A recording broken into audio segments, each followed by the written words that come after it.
हामीले परिवर्तन हेर्ने सपना देख्यौं, तर कतै गहिरैमा सबैले महसुस गरिरहेका छौं फेरि उही खेल सुरु भयो। जेन जीको आन्दोलनले देश हल्लियो। हामीले सोच्छौं अब त सबै फेरिन्छ, नयाँ बिहान सुरु हुन्छ। तर अचानक देखियो पुरानाहरू फेरि मिलेको, उस्तै व्यवस्था, उस्तै निराशा। धेरैको मन भत्किएको छ। के हाम्रो प्रयासले केही बदल्छ र? के हामीले जितेको लहर फेरि हराउँदैछ?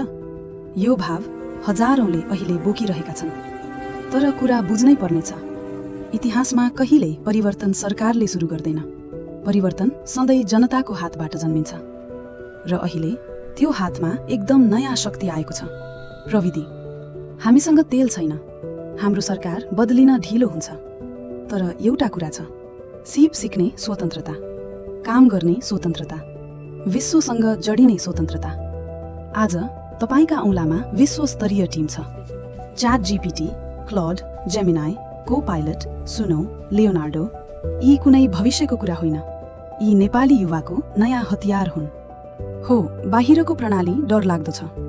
हो, धेरै कुरा फेरिए जस्तो लागेर पनि फेरिँदैन।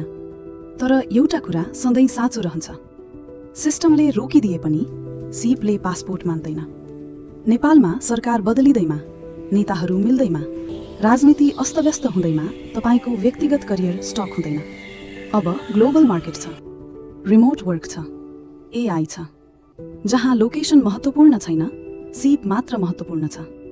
हामीले ठूलो आन्दोलन गर्यौं, तर त्यसको असली परिणाम हामीले आफै बनाउने भविष्य हो। आज सिप सिक्ने, काम सुरु गर्ने, अवसर आफै बनाउन सक्ने उपाय हाम्रो हातमै छ। देश बदलिन समय लाग्ला, तर तपाई बदलिन आजै सकिन्छ। अब प्रश्न एउटै छ, तपाईले हार मान्ने कि आफ्नो भविष्य आफै बनाउन सुरु गर्ने?